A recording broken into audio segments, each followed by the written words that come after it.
Hey, crew, before we get started today, I just wanted to say a few words about something that happened recently. As you probably know by now, Grant Imahara died suddenly at the age of 49, and Grant's probably best known as one of the hosts of Mythbusters on the Build team. But that's not all he did. He was an electrical engineer, and he was a robotics expert and a special effects technician, and he worked on many Hollywood films that you've seen. He was one of the designers and operators of the new old R2-D2 in the Star Wars prequels, and he played Sulu in the Star Trek Continues web series and in the film Star Trek Renegades. I ran into him a few times at cons on the West Coast where he acted as an MC on some of the panels and interview stages, which is not an easy job, but he did it well, and he was a great interviewer.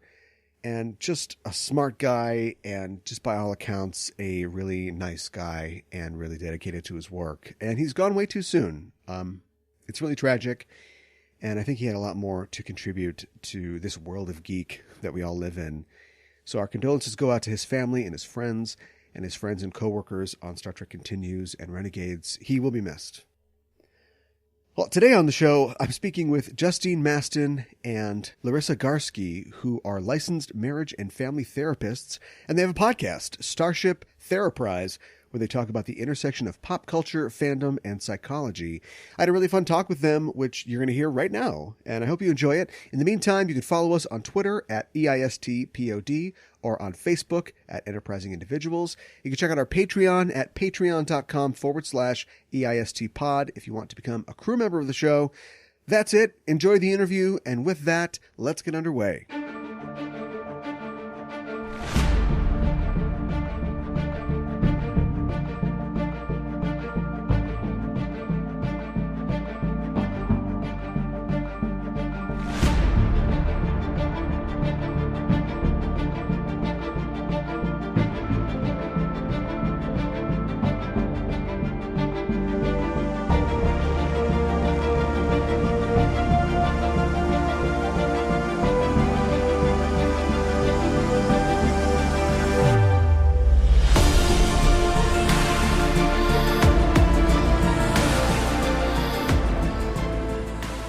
My guests on the show today are Justine Mastin and Larisa Garski. Justine and Larisa are licensed marriage and family therapists, and on their podcast, Starship Therapise, they boldly explore all things pop culture, fandom, and psychology. Justine and Larisa, welcome to the show.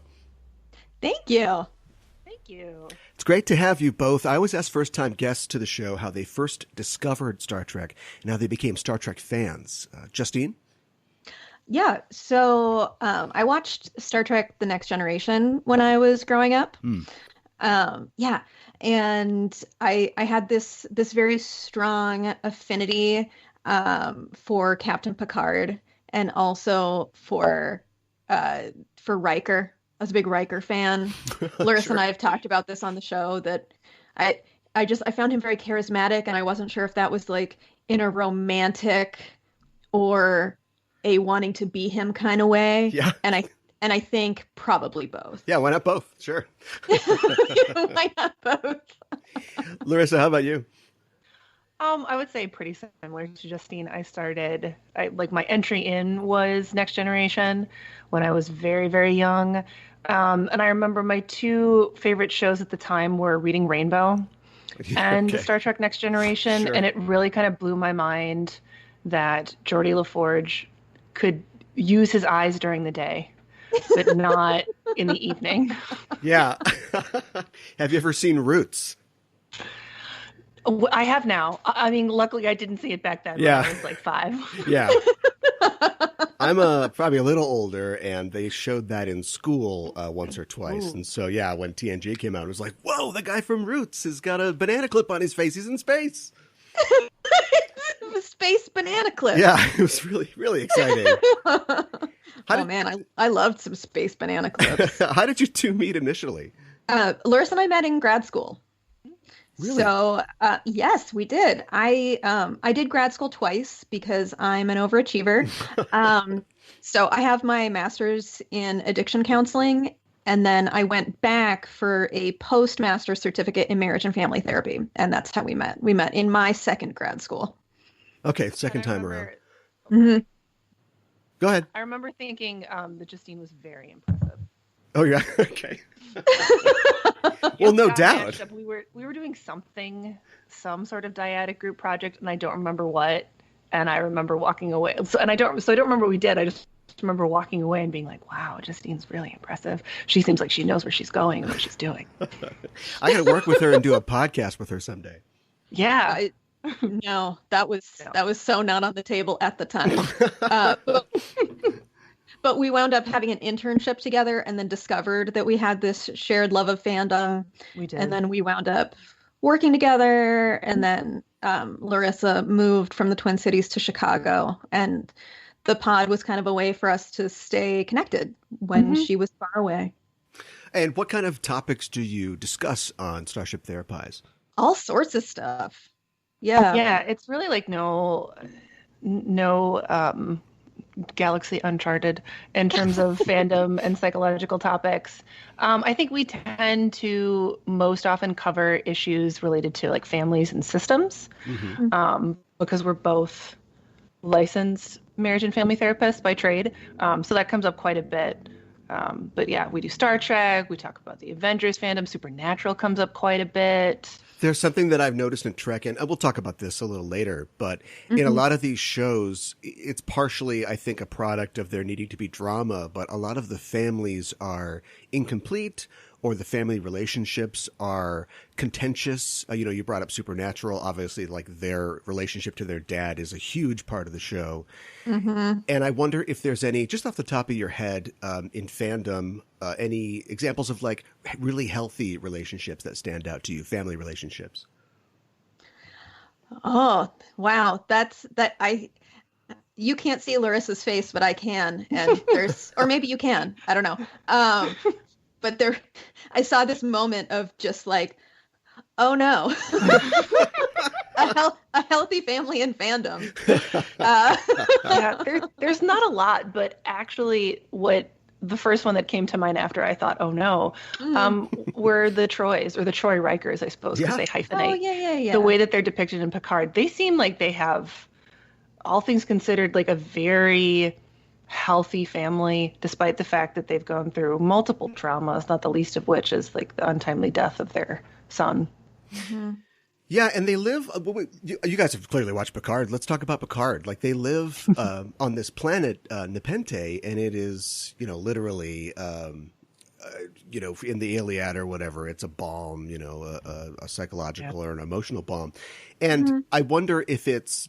Like, I wonder why they live in seclusion on this log cabin, or in this log cabin on this planet. Obviously they did have a tragedy in their past, but are they like escaping from the universe, or are they just kind of sick of the space travel? Like, why do they live in semi-seclusion? Well, I think there's probably a few reasons for that. Yeah. And I mean, the reason they chose this planet, right, was because it had healing qualities. Yeah. And that was hopefully going to help their son to heal. But I mean, the planet has healing qualities. Like that's probably, it probably has some sort of mental health benefit in addition to having a physical benefit. Yeah. And also we are healed by nature. Like as human beings, we like to be in nature, and this is a very nature rich environment. That it's sort of like they're tree bathing. Oh, I'm not familiar with tree bathing. Forest bathing. Okay. It's a type of meditation. It's literally just being out in the woods and like letting the forest wash over you, in a healing way. So I think the way I perceived it as a viewer was, oh, look, the Troy Rikers have gone out into the woods for a healing forest bath. Yeah, and I definitely I read it very similar to you, Justine, that not that they were gonna like stay there forever, but more that they were there, yes, because they hoped it would heal their son, and when it didn't, they the three of them, so mom, dad, and daughter who's left, like they themselves then needed to be healed, and so that's sort of what they were still doing there. And trying to kind of figure out what was going to be their next move when Picard crash lands on their oasis of peace. It disrupts it immediately. Yeah. Splashes into their bath. Justine and I actually live in the same city. In addition to her private practice, Blue Box, she also has a yoga studio called Yoga Quest. Emphasis on the quest. What does a typical Yoga Quest session look like? Yeah, well, I have moved Yoga Quest completely online, and that's not just because of the pandemic. I actually did that a little over a year ago because I just I had too many hustles. So one needed to become a virtual hustle. But you can get everything that you used to get in a physical Yoga Quest now in the virtual. And what a Yoga Quest is, what I do is I take something beloved from pop culture. In this case, let's use the original Star Trek, because we haven't mentioned that one yet. And I will take an episode or a movie or whatever and write up a fan fiction adaptation of it, to which I assign yoga poses to certain words, actions, objects in this script I've created. Then I read the script to you. There are poses assigned to specific words. You listen for the words that have poses assigned. It's kind of like Simon Says or a drinking game. That's really cool. And it encompasses all kinds of fandoms and genres. Oh, yeah. I have done a send-up of just about anything you can imagine. Including Pokemon. Because I've been doing this for the better part of 10 years. So, yeah. And then even when I teach quote-unquote normal yoga classes, I mean, they always have some sort of narrative bent to them. There's some kind of story there. Yeah. Because for me, I need that. If I'm going to move my body, I need to know why. I need a motivation. And for me, I much prefer the motivation of we need to carry these hobbits to Isengard. I was just going to say Lord of the Rings. Yeah. Rather than you're going to get ripped for bikini season. Like, that does nothing for me. Yeah, that's a little more. Or joy or. Yeah, right. It's a little more abstract. I know you did a yoga class a few weeks ago centering on Body by Starfleet, the new fitness book. I did. By Rob Perlman, yeah. And I had Rob on the show a few weeks ago to talk about geek fitness and trying to view your fitness journey through the lens of your interests. And taking that into the mental health space, I know that you're both proponents of geek therapy, which I was kind of unfamiliar with. Can you talk about the principles of geek therapy or how you apply it to therapy and treatment? Yeah, I'm going to speak to that for 1 second, and I will pass it off to Larisa. So on our podcast, I, Justine, am the Kirk, and I tend to Kirk out quite a bit, and then Larisa swoops in with all the Spocky logic and amazing book learning. So we call what we do therapeutic fan fiction. Okay, sure. And the reason we do that is that we don't just work with geek clients, but we're very much proponents of adult play therapy. So like play for everyone, and that creating these therapeutic fan fictions is something that anybody can use, not just the geek community. Obviously, we're in the geek community, but it's, this is applicable to anybody. To bring the power and love of stories that we have innately in us into our adult lives. And now Spock. Well, and I mean, you said that really beautifully, sir. You set that up really nicely. I guess all I would add to that is that we really focus on kind of using both psychotherapy tools paired with specific fandoms and helping clients figure out how to create a bridge between the stories they love and the change that they want to see in their lives. So that might look like if they are maybe lacking confidence at work, maybe they have a big presentation coming up, rather than just trying to think about like different behaviors they could use or different breathing techniques in terms of relaxation, we're looking at, okay, what are characters that really speak to you when you think of leadership and confidence? And if like Captain Jean-Luc Picard is the first thing that comes to mind, it's like, okay, great. How could you, like, what would Jean-Luc say to you to help like pump you up in preparation for this meeting? How can you channel him? And so it really like ideally helps people see that they can take the stories and the characters that they love and find like use those characters to help them find their own internal power within to make the changes that they seek in their own daily lives. And is this a form of narrative therapy or narrative counseling? Yes. It takes a very big borrow from narrative therapy with like a sprinkle of play therapy and also a dash of internal family systems therapy. Okay. And anything else in this therapeutic cake that goulash we're making? You know, I would maybe like 2 tablespoons of family systems. and that's, and then you just shake that up. It's like a shake and not stirred experience. Delicious. Something that I've observed just as a layperson is that to me, it seems like psychology and psychiatry for a long time was about focusing on returning somebody to, quote unquote, normal or to the mean in a psychological sense, being like everybody else. But with the, acceptance of, quote unquote, non-traditional lifestyles and LGBTQ plus people, it seems like more and more people are being encouraged to be themselves, to be comfortable with that, while also examining how you can be better or deal with your actual problems. And I like the idea that geeks, traditionally one of the most disparaged groups of all time, can be encouraged to be themselves in a therapeutic sense.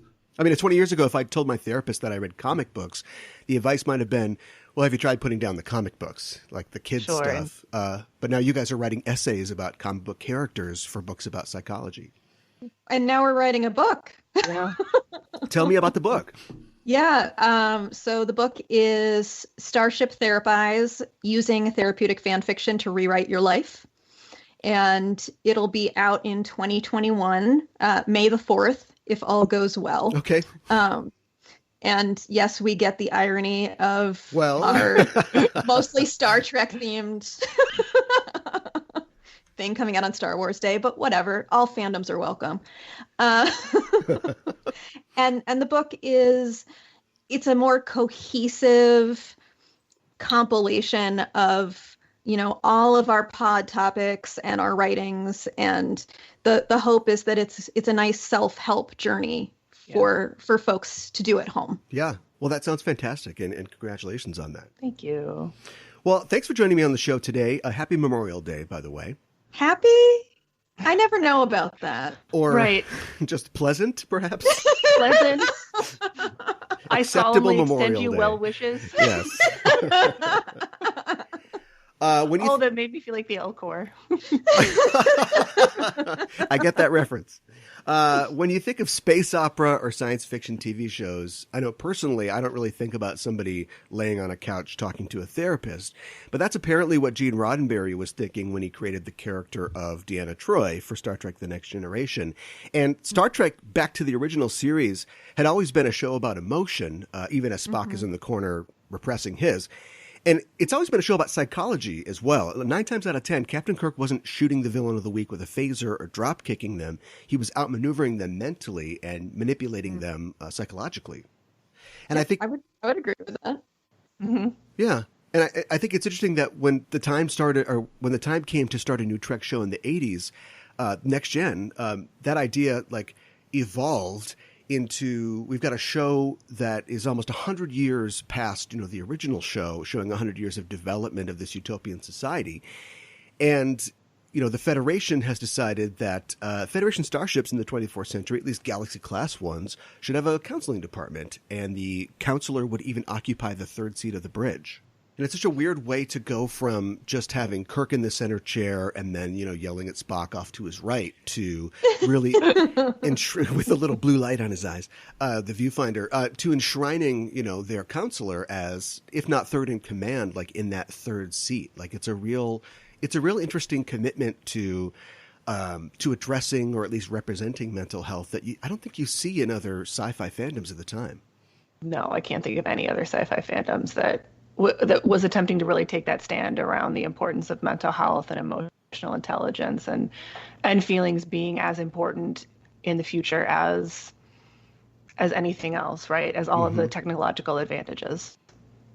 Yeah, I can't think of any other 80s franchises, or even like early 90s. I mean, look at how like mental health is depicted in Terminator 2, you know, in the early 90s. Like it's a far cry from the sensitivity we get in TNG. But retroactively, I think it seems like the perfect nuance or the perfect new area of Trek to explore, if you will. Well, right. I mean, our one of our taglines for what, for our deal is Starship Therapise, self, the final frontier. Okay, yeah, I like right? that. Yeah. Right? We're not just out exploring space. We're also what's really radical. It's exploring our inner space. Inner space, yeah. Yeah, and so props to Gene Roddenberry. Yeah, for sure. For being ahead of his time. Yeah, which is, I don't know what the, when you look at his life, he had a really interesting life, and I'm not sure exactly why he was the guy to, number one, come up with this, vision of a utopia, but then number two, go, we need mental health professionals in here. We need it's like the complete opposite of, like an L. Ron Hubbard who was like 100% like the opposite.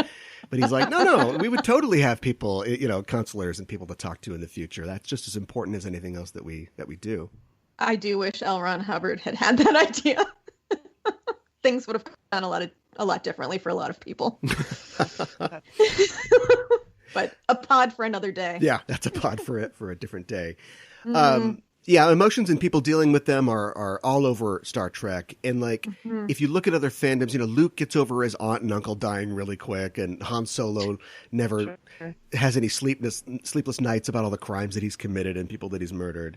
And Star Trek alternately seems like the franchise for emotional navel gazing. But even saying that, like the role of a counselor, at least in the cast, mostly disappears after the end of TNG. It comes back briefly in DS9. And I wonder why you guys think that happens after such a big, solid start with Trek in the late 80s. The place that I I suppose like my initial thought there is that it seems like it's been hard for the writers' room, like even the TNG writers' room, to know exactly what to do with Counselor Troi. Like in some ways she ends up becoming not quite Captain Picard's consciousness, but certainly like the focus of her role is, I think, more towards counseling him and helping him like engage more directly with his emotions. And I think there are some really great examples of that being really beautifully done.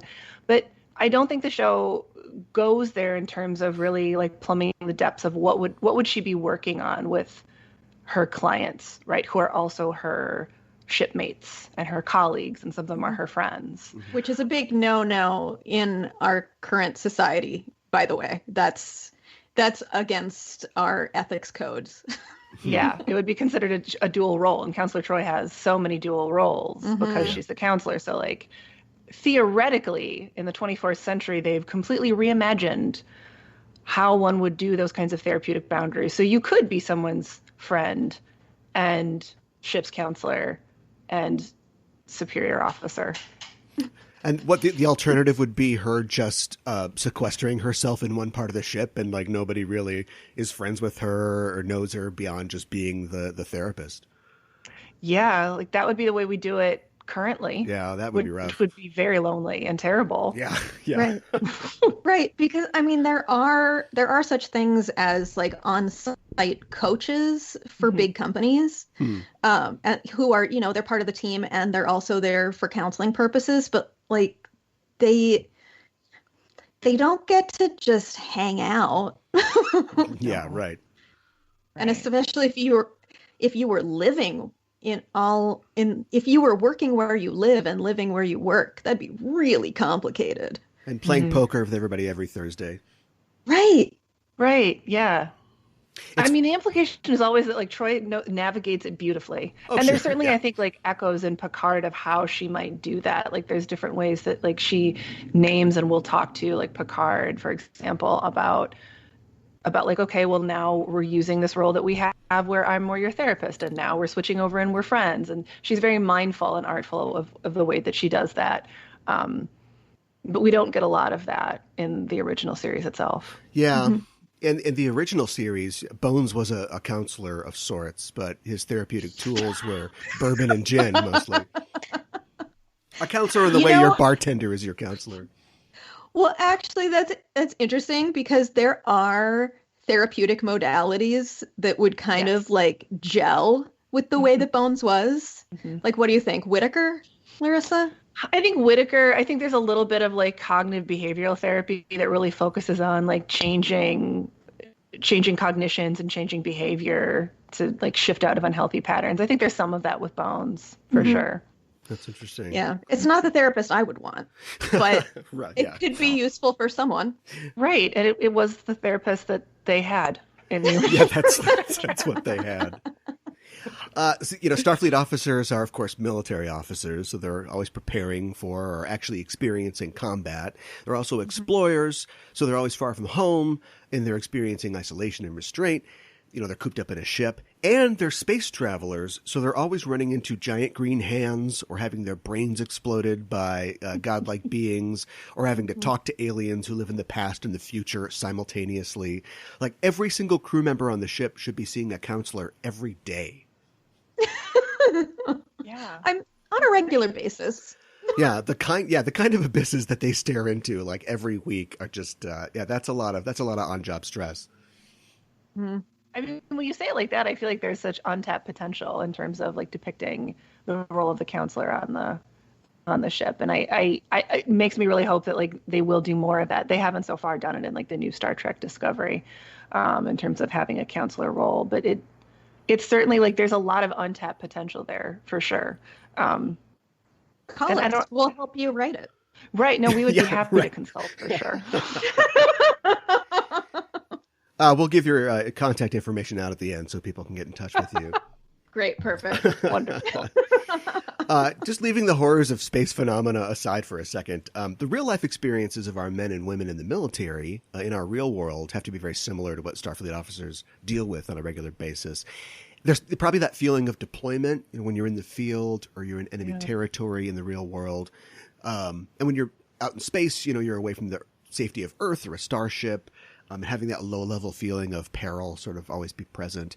And they're always meeting aliens and unfamiliar cultures in Star Trek, which is something that, in a way, military servicemen deal with on a regular basis when they're on deployment, meeting other cultures, people they don't speak the language with.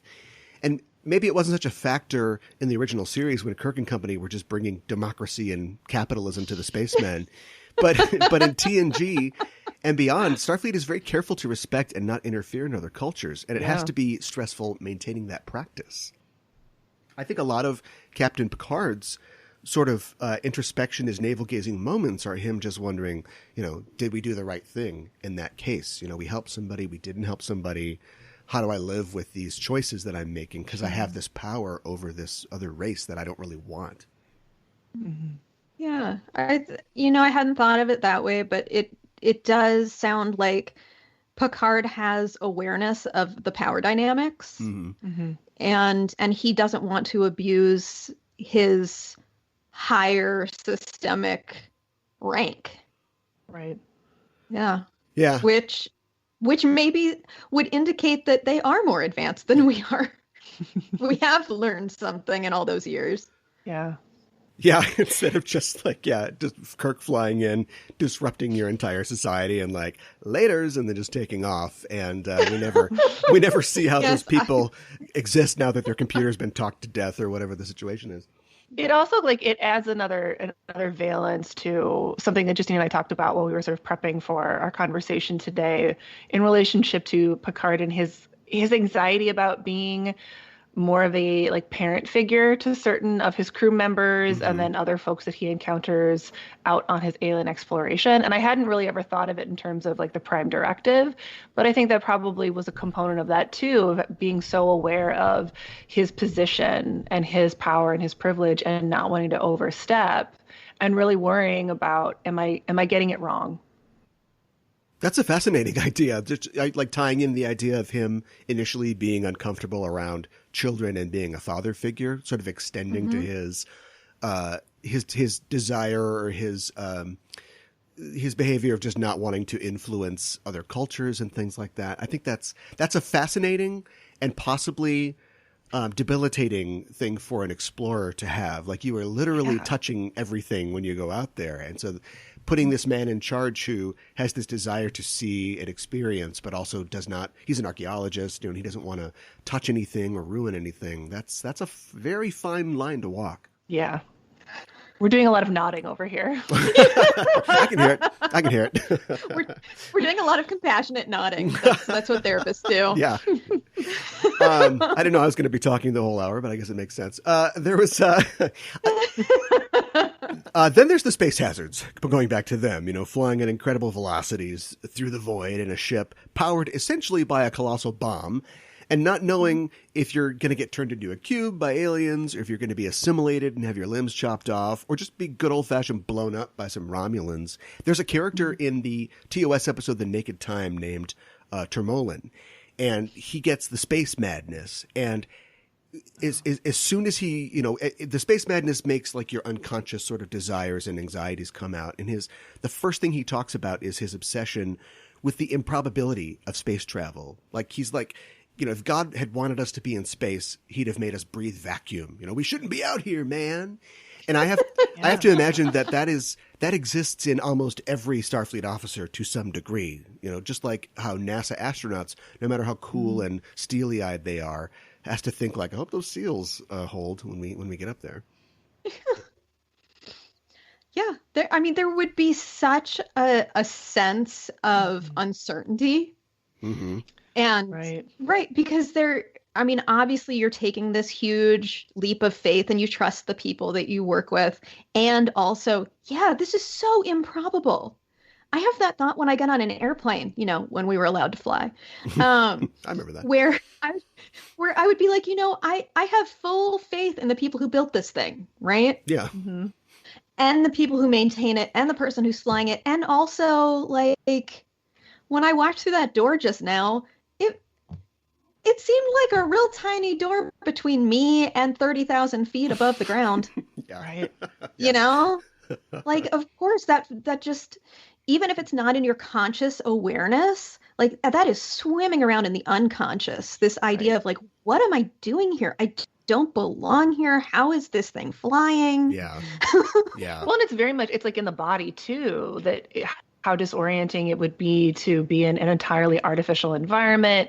I think you're right. It's talked about a little bit here and there in different episodes, but I got to imagine it would mess with all kinds of things like circadian rhythms, vitamin D deficiency because there's no sunlight. Perhaps I'm sure they find ways to sort of like they calculate for that. They bring that into consideration.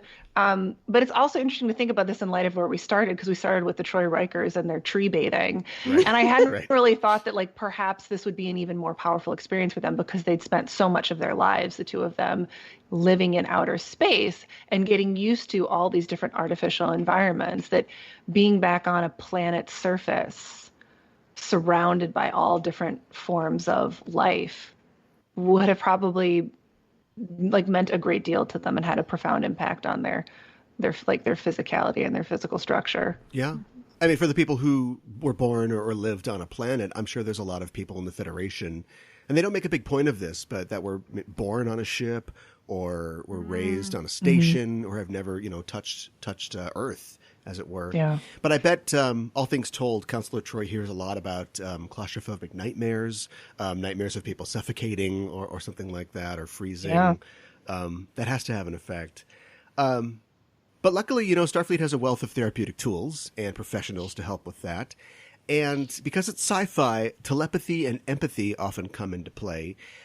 Tell me, and be honest, would you want Counselor Troy's ability of empathy? Would that be helpful in your practice?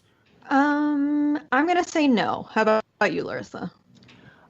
I'm actually going to take it somewhere different, which is I'm going to say, like, I think that we have a little bit of that. I'm not saying that either Justine or I are like partial beta Zeds, but like we talk all the time that like you can tell when someone's having a big feeling. Mm-hmm. Sure. Mm-hmm. And so I would imagine that being an empath would be just a real heightened experience of that. Not only could you feel the big feeling as it walked into the room, but you'd have a real sense of like what that big feeling was, and maybe even like a vague idea of what it might connect to. I don't know. I think it would be helpful. It's something that I've always liked about the depiction of Troy and the way Marina Sirtis plays her is that we know that she is, or we just assume that she is constantly, sensing emotions from people. But even when she runs into characters like Lal or like Soji in Picard, she knows that they are experiencing emotions because she's just that good at her job. She is also a trained mental health professional and a counselor, and so she can tell that somebody has a problem, and she's not just relying on her ability to sense people's feelings. I think that's really cool. Yeah, the reason I say no, I don't want it, there's a couple reasons behind that. First, I think it's much more important to be compassionate than to be empathic. Empathy implies that we are walking with the person through their pain, meaning we are feeling their pain as they walk through it.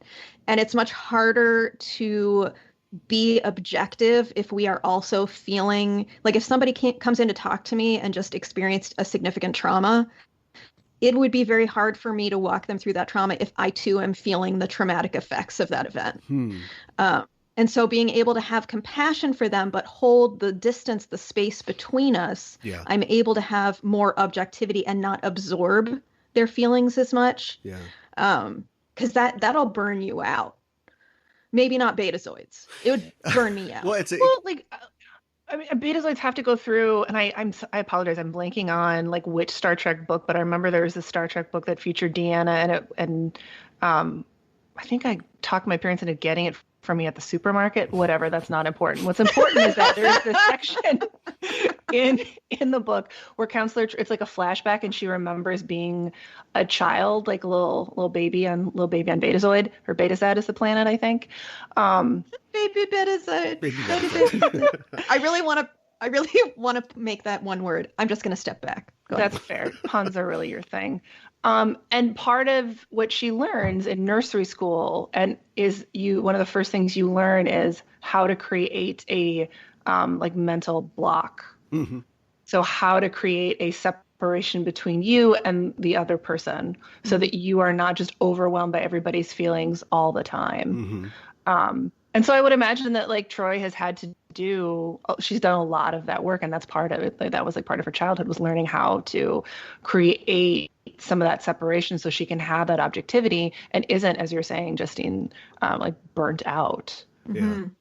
It's interesting because in her earliest depiction, in Farpoint, she is really feeling those feelings that she feels from other people. When she says that she's feeling fear, we see her take that on, which is fun as an actress, but would be exhausting as an actual counselor. So that's cool to think that she is feeling these things, but like Larisa said, she's developing this control, and it really falls into line with the idea that they had originally envisioned her as a Spock-like character, a character who would be sort of controlling feelings as well. So that's a good payoff.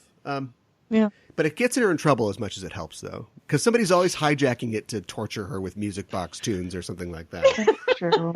And the mind meld's another technique that, in theory, could be very beneficial in treatment. And we see Tuvok use it to treat Lon Suter on Voyager. Of course, that doesn't go well because Suter's tendencies bleed back into Tuvok, and he's not exactly ready for that. Yeah, I have to admit that I don't recall this particular episode very well because I haven't rewatched Voyager the way I've rewatched all the others. So I can affirm that, like, yes, I do remember that being the case, and I can't add much more to that. I'm sorry.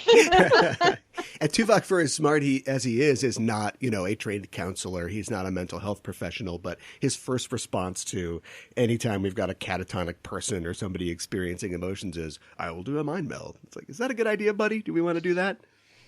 It's true that is his default. Like, Tuvok is always, that is the tool he reaches for immediately. Mind meld. Toaster's not working. Mind meld. Continuing ed. He needs to learn some other tools. Yeah, right. Yeah. He just falls back on this one tool. Yeah. Yeah. The thing that I love about the possibility of mind melding is I think it would be amazing for couple or family therapy. Because we would be able to, as clinicians, guide the family through mind melding with each other so that they can see. I know Larissa's having this big reaction, but like we're observing it, right? Here we are. The idea being that they're able to share their perspective of what happened, right? Because they would show how there was an argument. Here's see. how I saw that argument. Yes. And here's how I saw that argument. And then you could really see it through each other's eyes. You would need a very skilled Vulcan clinician to do what you're describing. And yes, I'm with you. I think that like now that you've put it in those terms, it would be very helpful. I think maybe most helpful for couples, just because families, depending on ages of children and things, it could get unwieldy real quickly. But for sure with couples, I'm with you that I think that would be a wonderful tool, because couples come in all the time and they're like, I just don't know how he or she or they could think that. I just don't understand. I would never feel that way in that situation. And in my own mind, I'm always like, well, yeah, that's because this is a different human sitting across from you. Yeah. And a mind weld would make that point so beautifully. Yeah. I mean, you could also do something similar with the holodeck, the way that they did so just made us so mad in that app with Riker. What was that called? Oh, yeah, the app where that we talked about that on our own podcast. Yeah. The Me Too one. Yeah, the Me Too episode. When they were trying. Yeah. What was what happened in the episode? So Riker may or may not have assaulted a woman. A matter of perspective. A matter of perspective. Right. Yeah, third season. Yeah, I mean that while that episode brings up a lot of feelings for me, that's another way you can use that technology, right? They took everybody's perspective and then created hollows of it so that you could see it. Yep. That's way better than getting into my parents' head, I think. Like you said, you need a real skilled Vulcan therapist, just to show me like their perspective on the argument and not like what was on Blue Bloods last night. Like, I don't care about that. I just want to get their perspective. The holodeck, I think it's a disappointment that we don't see it used more as a therapeutic tool. I think it would be an amazing therapeutic tool. And sure, you can abuse it like Barclay initially does, but it would be, I think, an extremely effective way to help people with all kinds of complaints. Yeah, I was thinking about this the other day, actually, because one of the struggles with like group therapy, which is like you bring a bunch of people together and have a couple therapists facilitating, and the idea is to help teach emotion regulation and social skills in real time. One of the struggles with that is that oftentimes folks who could benefit the most from group therapy, it's very hard to find a group that they would themselves fit into. And so on the holodeck, you could just design a perfect group therapy situation for just one individual and send them in, and then they could work on so much. And there wouldn't be, I mean, you would be putting like the other group members at little to no risk because they're not human beings. Right. They're holograms. Which now feels like I'm taking a political stance, and I don't feel comfortable doing that. Like, okay. Now we know how she feels. Okay. I agree that I think the holodeck has a lot of potential to be like the self-help-a-deck. Yeah. Yeah. And it's interesting. I think everybody in that time in the 24th century has some kind of cutout switch in their brain, or just some acceptance of the fact that, these things aren't real, but they can still serve a purpose like that, or you can still it's like the way that people today, get really invested in their TV shows or their animes or whatever, and they feel close to those characters. I would think that like it'd be an obstacle to, for instance, as Larisa said, go into a room full of fake people and talk to them. But I think people in the 24th century would have that sort of, I can just kind of compartmentalize that and, express myself and feel open here. / I suppose I hope that they would have maybe collectively a more nuanced understanding of what you're giving voice to, which is parasocial relationships. So that one-way relationship that we have with fandom characters, fandom attachment it's the term that Justine and I use just because it feels more friendly. Sure. And yeah, like that's why the holodeck works. It's the fandom attachment piece. It works because we do connect to characters, even if they're not, I don't know, IRL. And that connection could really be used for fabulous therapeutic gain. Counselors in the 24th century should have a minor in holodeck programming for that purpose, I think. It's like when Tom programs Fairhaven for everybody on Voyager, and they got a place that they can, like Cheers, so they can just go chill out and not be Starfleet officers for a while. I know that it's just a TV show. I don't expect the writers to know a lot about psychology, but how do you think the franchise does generally in depicting mental health issues and their treatment? there's room for improvement. Yeah. I mean, for its time, when I think about and go back and remind myself that Next Generation got started in like the late 80s and continued through like the early to mid 90s, it helps me kind of like take myself back and say, okay, like really for the time they were doing some really innovative and new things. Yeah. Could they have done more with Troy? Yes, especially in terms of spending more time like looking at her sessions and giving her more to do from a therapeutic standpoint. She could have been the beginning of more, and I hope they go back to that. Places where they tend to struggle, I think, quite a bit, and this is not unique to Star Trek. This, I feel, is just it is what often happens when media goes in to try to talk about what it is to be a therapist and to pick things clinically. Is it tends to fall into all kinds of sort of like sleeping with the therapist pitfalls. Yeah, there's a couple of mental health tropes that we're real tired of as therapists, and those tropes are either the therapist is using the client in some way for their own gain, or that things get sexy. And that's real unethical. Yeah. And confusing for people in the real world. Yeah. Well, especially mental health professionals who are watching the show like, what is this? This is not professional. Yeah. And like Ezri Dax, like that's tough, right? Like it's tough to follow a character like Jadzia Dax because she was so beloved by so many, myself included. So it was very hard what they were trying to do with Ezri Dax. And yet in many ways, she makes all kinds of mistakes as a counselor, right? Like the character herself is so self-conscious and it bleeds into her work. And you don't really ever see her, at least not to my memory, like right her boat, so to speak, from a professional perspective. She's kind of constantly needing help and reassurance from others. So really speaking to what Justine is saying, that like it's a depiction of the therapist using their sessions and their clients to get their own needs met, whether they're conscious of it or not. And I think this pretty much sits in her blind spot. But Counselor Troy, like there are some great examples of her, I think, doing a good job as a clinician, like the family therapy that she does with Worf and his son Alexander. Yeah. Beautiful stuff. Yeah. I think Ezri, I think you're right about Ezri for the most part. I think that she gets a little better as the series and the season comes to a close. And I did like in how when Nog was dealing with PTSD and injury, she let him sort of manage his own care. Like he decided, I'm just going to stay on the holodeck. And having that tool in this future that they have, I think she was like, okay, that's fine. Let's just see how this kind of plays out. But yeah, I think for the most part, if we'd only had like a couple more seasons with her, I think she really could have turned into something really cool. I agree. Trying to fit all that in one season for her, I think that was, I'm with you. That was asking too much of everybody. Yeah. Well, the Federation is a pretty enlightened society. Everybody seems fairly well adjusted emotionally for the most part. And presumably they're cool about a lot of lifestyles, perhaps even substances. We don't really go into that on TV because it's a primetime show.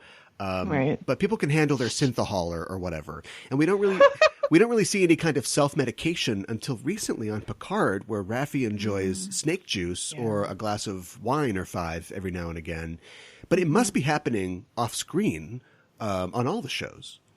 Yeah, I feel confident that it is. I mean, I read something recently about the issues of the depiction of mental health on Star Trek. And what made me think of that? I'm just going to go ahead and start over, and you can clip that because I don't remember where I was going. Where was I going, Larisa? I'm gonna put something out there because I remember you telling me about this before we jumped on. So hopefully this is where you intended to go. That you thought it was really important to make a distinction between mental health and mental illness. God, thank you. The article that you had sent me was really focusing on why haven't they gotten rid of mental illness in the 24th century? Like they got rid of all the other ones like pneumonia and COVID-19. Blindness. And your point, at least to me, was that, well, but that's because mental health is different. You can't eradicate anxiety or depression because it's part of what it means to kind of be alive and to have feelings. and to go through really challenging stuff. So you're not going to get rid of some of those negative byproducts like PTSD, but it was very believable in the 21st century they would have all kinds of new ways to treat and to address those issues.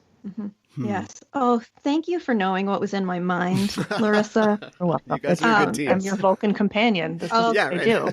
Yeah, get you a Spock. Yeah, and the other thing that was coming to my mind is, yes, we're not going to get rid of human foibles, sure, for lack of a better word. Yeah. Like that is what it means to be human. And part of what we do as humans is we look for ways to cope. We look for coping skills. Mm-hmm. And presumably they talk about some coping skills at Starfleet Academy because, it's like, so you're going into space. Now what? Right. But also, like, people are going to do all those coping skills and notice they aren't working. Mm-hmm. Yeah. Right?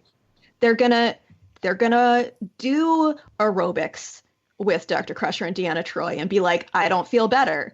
And then they're, and go to the gym with Kirk and take their shirt off and be like, you look great, but I still feel sad. Yeah, right, yeah. Right. And then they're going to try other things. They'll be like, but you know what does feel better? Smoking this vaguely poppy-like sure. plant. Sure. Then I feel better. Yeah. Right. Then I also feel shame and weird, but I feel better for a little while. And so I think it's a really logical assumption that there are people using, to borrow a very therapy phrase, maladaptive coping skills to continue to move through their day. Yeah.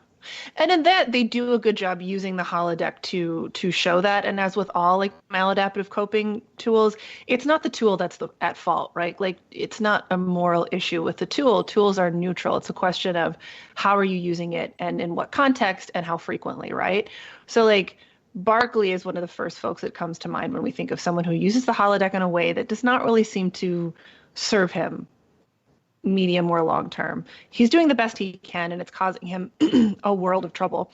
But other characters struggle with the use of the holodeck too. Like, there's that great episode with Geordie LaForge where he creates the hollow version of Dr. Leah Brahms and like crosses some boundaries and sort of falls in love with her. And then the real Dr. Leah Brahms comes and is like, why are you acting like we have this flirty banter when we don't? Right. And again, part of Geordie's struggle is like, he struggles with romantic interpersonal relationship and connection. And so he's trying to get that need met, and he's trying to figure out how to cope with that. And he uses the holodeck to try and help him, but without a therapist on site. Wouldn't it have been great if Counselor Troi had been there and that had been part of their work together? Yeah, right. I don't know if it's like canon. I mean, we only know what we know about the show from what we see on screen, but I wonder if there's any kind of pharmacotherapy in the Star Trek franchise, because I've never seen Deanna write a script for anything. And I wonder if, they could start Barclay out on some Paxil or something and see how he does. But I wonder, I wonder if that's a choice, like if in their future they have rejected psychiatric meds for other alternative therapies, like you mentioned yoga or like Klingon Makbara or whatever. Or, if it's just something that we're not seeing. Yeah. It makes me wonder, like, what ideas they had that were probably ultimately vetoed by the network because it was a network show. Like, I do wonder, like, what were brainstorming sessions in the writing room like, and what were things that maybe they wanted to do that the network was like, no, we can't do that on TV right now. It's 1990. Yeah, right. It's the 80s. Let's leave the drugs out for just for now. Yeah. Well, we're talking about relationships. Relationships exist in Star Trek, primarily because it's a drama series, but also humans are going to get it on. And sure, they're going to get it on with aliens as well. And one of the biggest obstacles I can see towards maintaining a relationship when you're in Starfleet is the distance. Our real world servicemen and women go through this. But in Starfleet, you've got amazing technology, but you're weeks, months, years away from home. And even communications and transmissions take time to reach their recipients. So even though it's the future, you get this almost like Pony Express, pre-industrial way of keeping in touch. You're basically writing letters and keeping, a correspondence, with your paramour. Which seems like well, a huge... I love the word paramour. It's like a huge step backwards socially, even though they're in space, now we have to rely on this almost frontiersman way of maintaining relationships with people.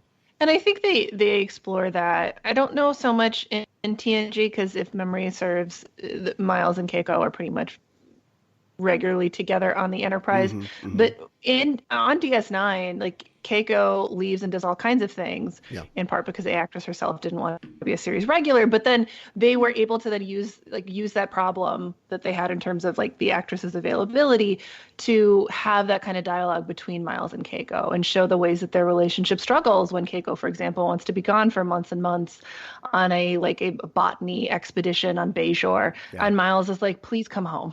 Yeah, right. You think it could be hard to have relationships with somebody from a different country or tradition, but then you can try dating somebody from another planet, I guess. I guess screw men are from Mars and women are from Venus. There's got to be a million different ways in which multi-species couples have to make allowances for their partners. And I'm reminded of the episode of TNG where Troy tells us that when she was dating Riker, she had to tell him about the phase where a Betazoid woman's sex drive increases, exponentially over time or whatever it is.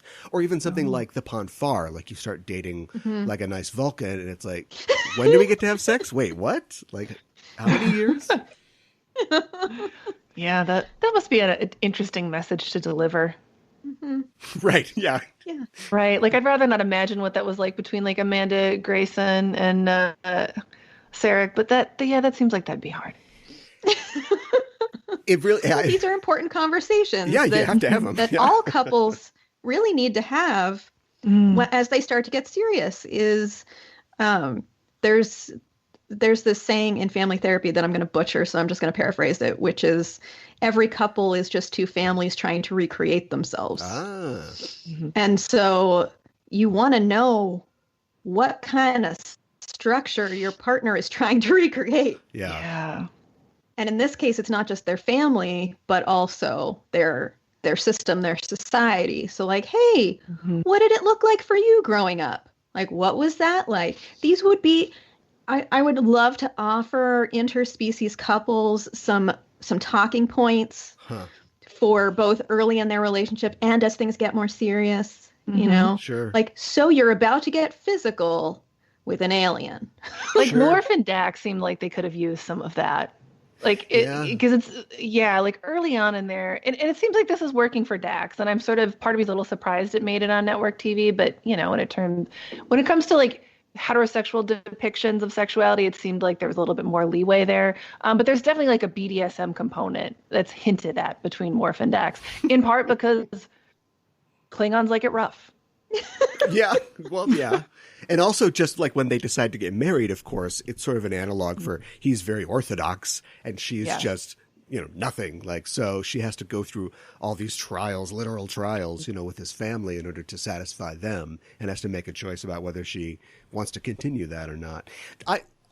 Dax is a great example of, I think, a healthy, a person with a healthy view on relationships. She kind of came to that the long way because she's hundreds of years old and is always switching bodies and stuff like that. But yeah, just like being open to dating, being with somebody, later when she's Ezri, she sort of tries it on again with Worf and is like, I don't think this is going to be a thing. And then they just, remain good friends. And I think the fluidity of that is not something that you see very often in sci-fi shows. And I think that's really cool. Yeah, I agree. I think they did I think in lots of ways they tried to be thoughtful about like Dax and how she showed up. And it's definitely because I'm actually rewatching DS9 right now. And one of the things I've been thinking about is that especially today, how I feel like if DS9 was a show like right now, currently 2020, well, it would be on hiatus. But if it had been a show 2018, I think that there would have been so much opportunity to take Dax in all kinds of different directions in relationship to her sex and sexuality, gender non-binary pieces. Like, there's so much you can do with that character. And I think they do a great job with what's allowed to them in the 1990s. Yeah. And also, it would have been amazing to see what they would have gone with her character. Because they do, with what they've got, they try to really talk about all the different fluidity and how and the actress I think does a really good job of trying to embody that, like the ways that she's both genders, right? Because she's lived in all these different time periods and these different bodies for hundreds of years. She's like a Doctor Who that actually gets it on. Yeah, that's a much more succinct version of what I was trying to say. Not that the Doctor has to get it on, but I'm just saying. No, but Dax is very pro-sex. Yeah, for sure. Well, sex, love, and relationships often lead to children, which is great, but in the Star Trek universe, that can be even more complicated. You can have, in real life, biracial children run into a lot of obstacles, and in Trek, you're getting biracial children, bicultural children, bi-species children. Spock could be a great example of all of those put together, and that's a struggle. And it also occurs to me that, except for a few shining examples, I don't think we see a lot of great parents in Trek. Maybe it's just an easy TV writing hook. Everybody's parents they're fighting with them or they're dead or something like that. But I wonder why we don't, because it's almost comical on TNG. Any episode that features a child will almost invariably cut to them, and they'll just be sitting by themselves in a darkened room somewhere after, their parents have died in a starship crash or something like that. And you wonder, like, who's looking after these kids? Like, is there a level of child responsibility that they're comfortable with in the 24th century that is unfamiliar to us now? I mean, I guess they can feed themselves. Replicators take care of that. Sure. Yeah. No, it's an interesting point, and I have to say one that I didn't necessarily consider, but one of the few examples of solid parenting, I think, is between Benjamin Sisko and his son Jake. Mm-hmm, mm-hmm. Benjamin Sisko's a great dad, like 5-star dad. And this was not a component of the show that stood out to me when I was young first watching it, but now as an adult, I'm like, wow, look at you showing up for your son, having difficult conversations with him, but with compassion. Yeah. No one else is doing that. Yeah.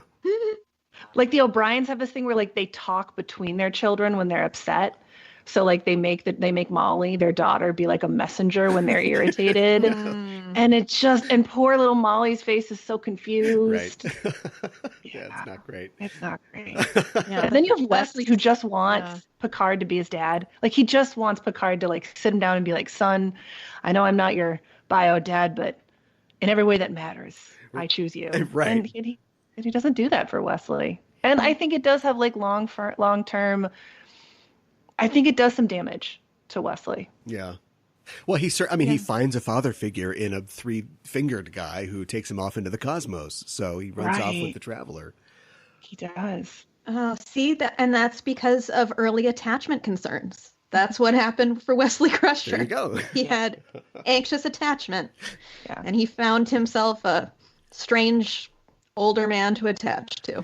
It has to be hard and perhaps even irresponsible to raise your child aboard a starship in a military. But I think it is interesting that when we do see that, you get the idea that they are kind of being parented by a crew that is a family, or by multiple people. I know that like Wesley can go to Troy for any problems he has, even though his mother is there and is a good mother. And Naomi Wildman, she's getting all over the ship, but she's kind of being raised by everybody in a way, especially by Seven of Nine or the Borg kids that Seven of Nine kind of takes under her wing and adopts. Yeah. So there's sort of extended family that I imagine must exist in some environments in the real world. I'm not sure where exactly. Yeah, I think in this sort of situation, which, like, yes, I know that we don't have spaceships, but, we were talking earlier about how this is very frontiers-like. Mm-hmm. And, in many ways it is quite frontier-like because we are this small colony of people. All we have is each other. There's no nearby other humans. So we're kind of all we've got. Yeah. Mm-hmm.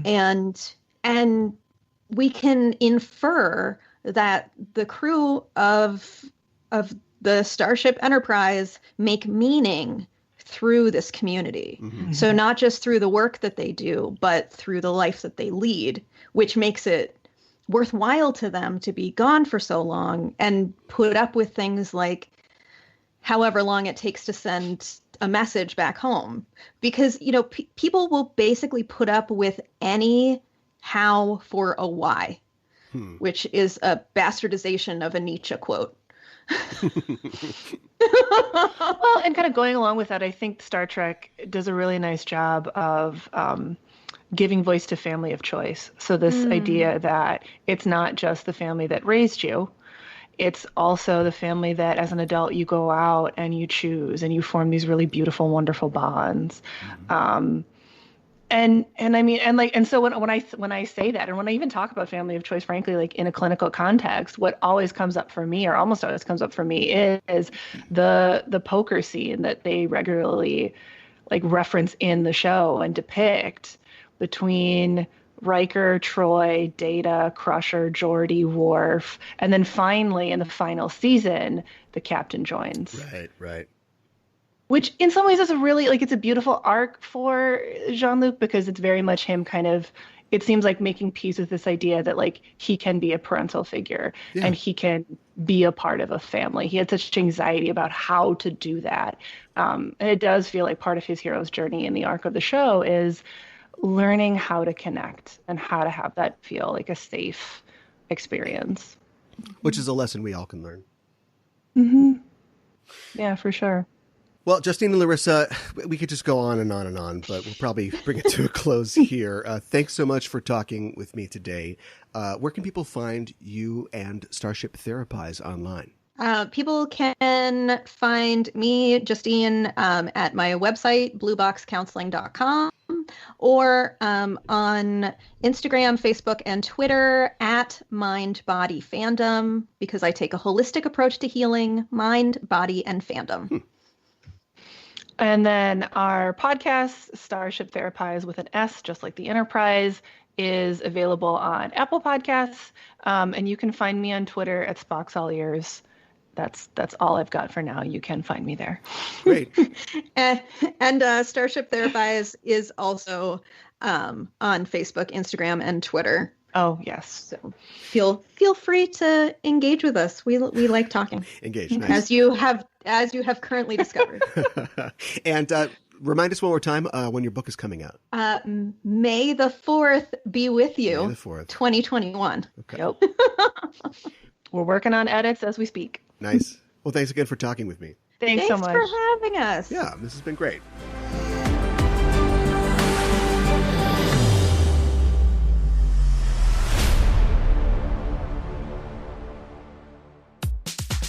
Hey Trekkies, I'm Caliban. And I'm Gooey Fame. And we're the hosts of the new podcast, Backtrekking. I thought that we were going to say it together. Oh, Backtrekking. Do you want to do it again? Just don't worry about it. Every week, we look at the real-life inspirations behind classic Star Trek episodes. The original series, Next Gen, DS9, Voyager, and more. And we're examining the actual events, stories, and concepts that they're based on. Join us as we go trekking through sci-fi history. You know, we have a time machine. Let's go back and do the intro again. Hey Trekkies, I'm Caliban. Backtrekking! God damn it!